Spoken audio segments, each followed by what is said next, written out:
it's doing. I thought we were good.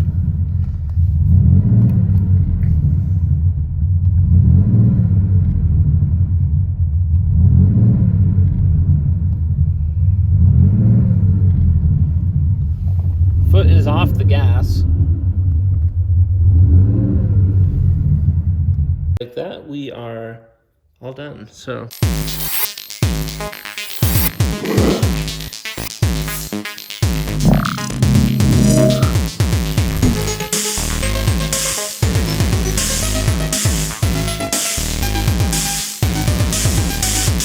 okay, so we're gonna do the O2 sensor. So I just went ahead and bought ramps because guess what? That is a lot easier than jacking it up and putting on jack stands. If you're not gonna pull your wheels and tires, who cares? That's the way to go. You don't get quite as much clearance, but this should be fine. I definitely can fit under here, so no problem.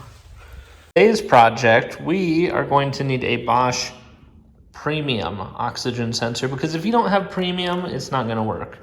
And an oxygen sensor wrench, which until today, I did not know this existed. So I think this is the one we want to use.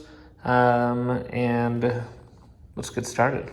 So we are well below freezing. If you're wondering how this works, basically the cable on the O2 sensor goes through there. So we're going to be able to fit that around it and down.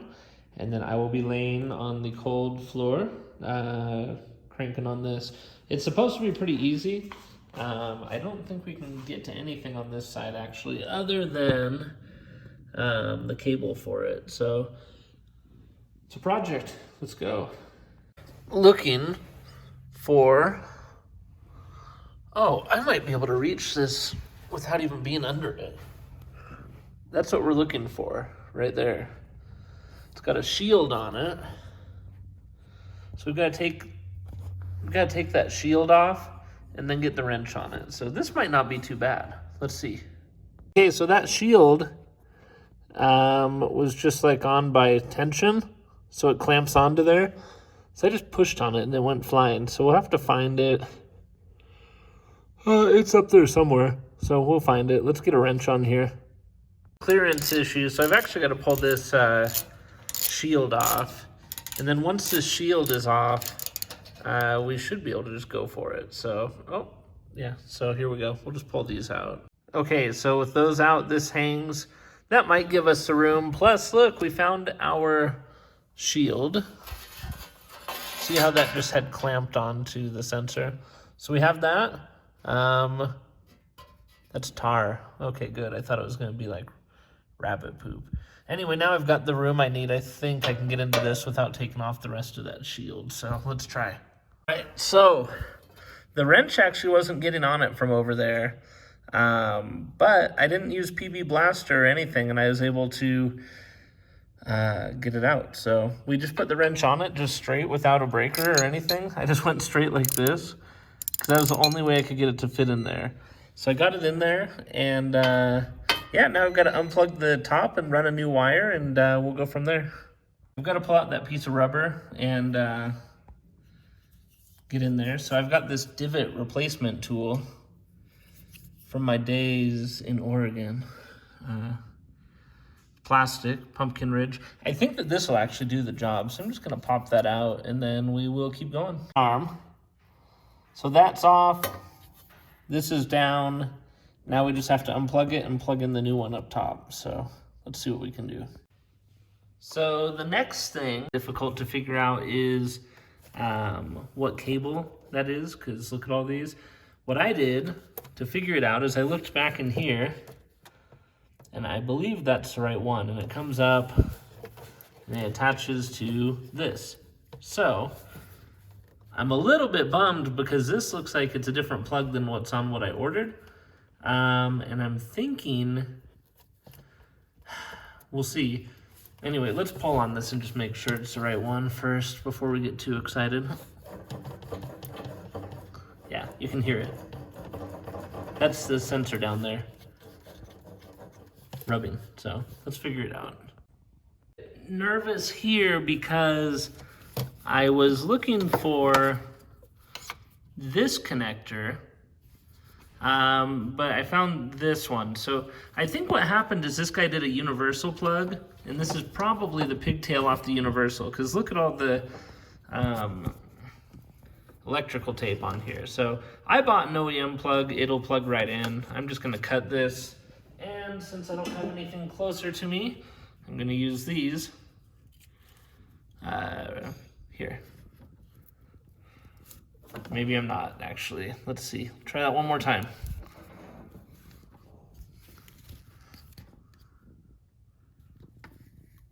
Okay, that is not gonna work. See, it worked.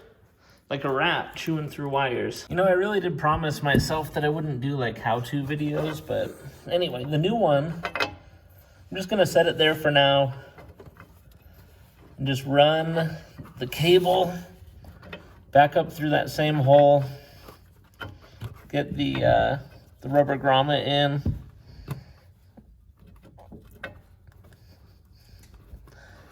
or sitting there, and then we'll screw this in. So that'll go in 3, 2, 1. All right, and that's set. Now I've got to reset that grommet and plug it in. So far we're doing pretty well. This is in real tight. Yeah, here we are. So we are back up top, and you can see somewhere down here, our cable has risen. So this is the new plug, and then this is just gonna go right back into that guy. So easy. Okay, and just like that, we have that plugged back in. Let's focus. So that's plugged back in.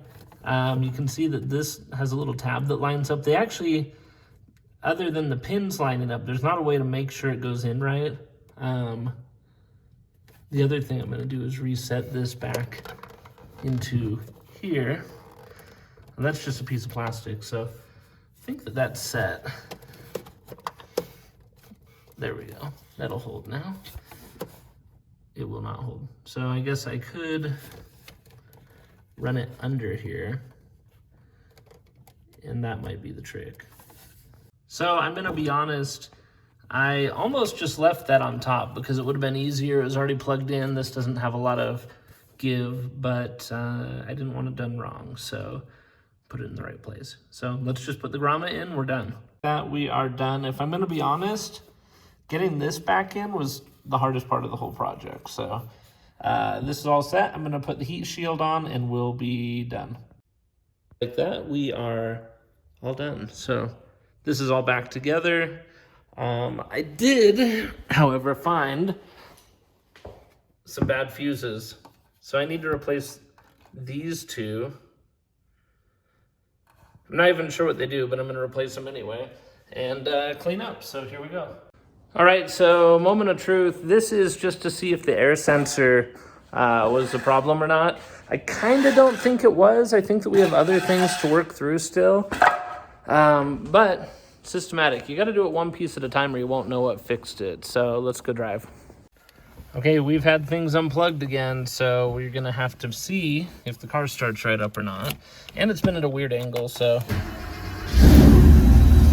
And it's freezing cold, so that is awesome. Okay, so we are out of the garage. That's a good start. Let's let it warm up a little bit. Right now it is freezing out here. I think it's like, let me see, 20 degrees. So we are gonna give this a whirl and just see. I'm gonna put gas in. Let's make that our route tonight is some more injector cleaner and fuel. Nighttime. So far, and we are just getting started. I mean, we've been in the car for all of like 1 minute. So far, I haven't felt any of the little cuts that this used to do, even in warm-up. But we are going to drive for a minute and just see.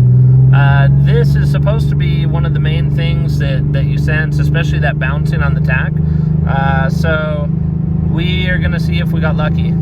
All right, so I got really excited that was the fix. We're not warm yet, so I don't know, but it is already kind of doing the same thing. So I'm gonna drive it for another minute and we'll see if we can't get it to rev replicate. Let's get it to warm up. I don't want to push it. See, it's doing it right there. Don't want to push it too much with the given problem. So hi, we lost power there, you can tell. All right, that did not fix the problem. We're gonna pull over for a minute and we'll go from there. Okay, so we are idling okay, so that's a good sign. Good idle, car is doing okay there.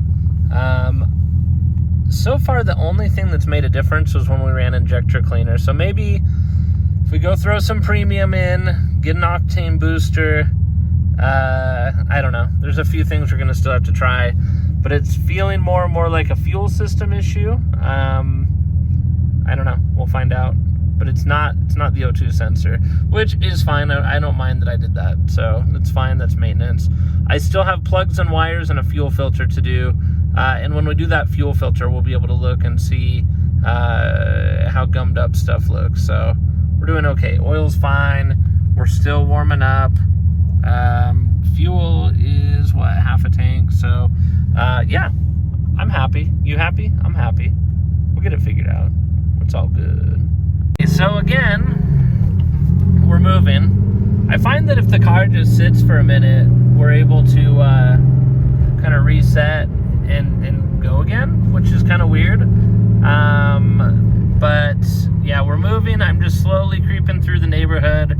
I just want to go home. I know that whatever I fixed, the O2 sensor tonight did not fix the problem, so it kind of leaves me not really caring too much about getting stranded tonight. We're not going to fix the problem tonight, so we'll see.